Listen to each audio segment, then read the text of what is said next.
Okay, I'll just have you start with your name and what you do. Absolutely. It's Jason Daunter, Daunter, and I'm the production stage manager for the first national tour of Wicked. Very cool. So tell me what's going on stage right now. So we're in the middle of our first full day of load-in. The show takes about 2.5 days to load in. We start with an advance on Monday, which is an advanced set for the show that's able to advance to the next city. So this set last played with us in El Paso, which was the city prior to Tempe, this advanced set. So our advanced crew is able to advance and work with some of the locals on Monday, and then what we call show to show, which is what closed with us in Tempe on Sunday night, then comes in Tuesday morning. It was about 22 hours to get the show here from Tempe, so it was a long drive for the trucks. So we're right in the middle of that, and then the portals are going up. You see the towers, all the major set pieces, all the structural stuff that hangs above our head will go up today.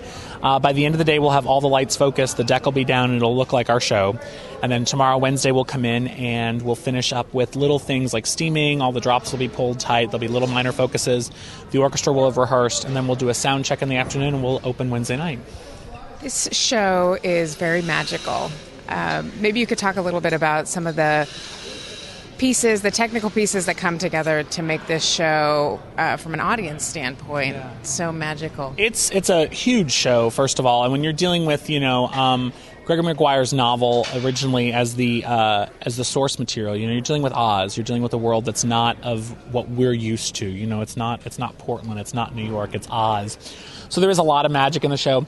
In terms of just a purely technical, theatrical, what we do standpoint, there's a lot of safety then involved because in order to make that, we fly monkeys and a girl rides in a bubble and a witch flies, and all these kind of things. So a lot of safety things go into it. We have a very dedicated crew to the show that's very attent to how things are rigged and how they're safe. We travel about 20 crew with us, and then we pick up about 30 to 40 in each city that help load in and the local aspect of getting the show ready for performance. But a lot of safety, a lot of things are checked, a lot of rigging.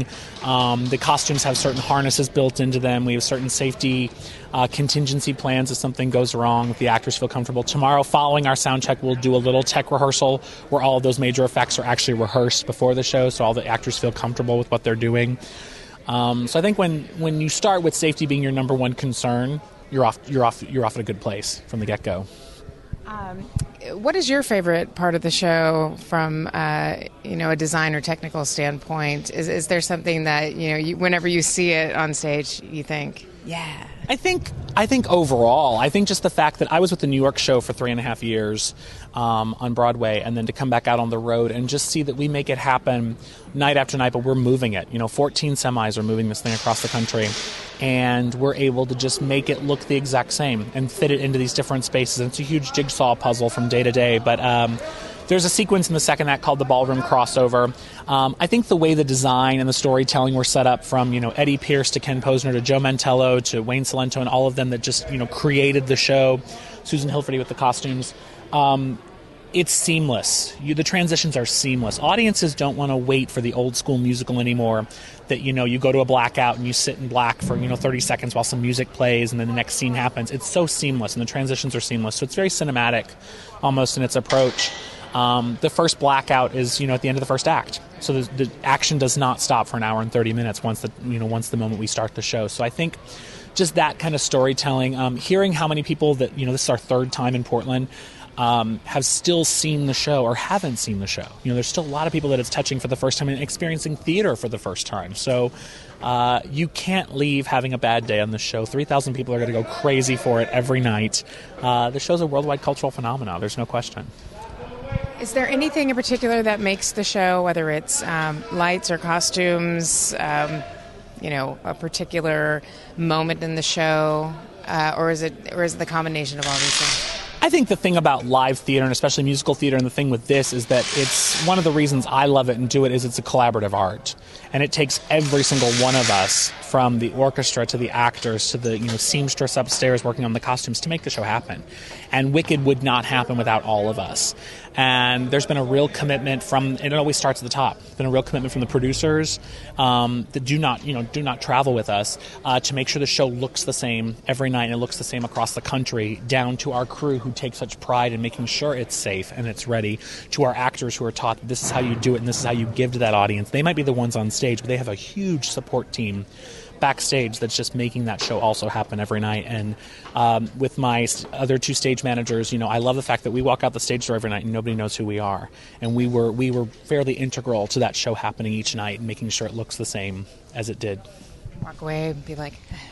Yeah, it's great. It really is. It's great because, and to sit on a show like this that just has obviously the popularity, but also the message. I think all of us have felt like an outsider at some point in our lives. So the story is that of a girl who's different.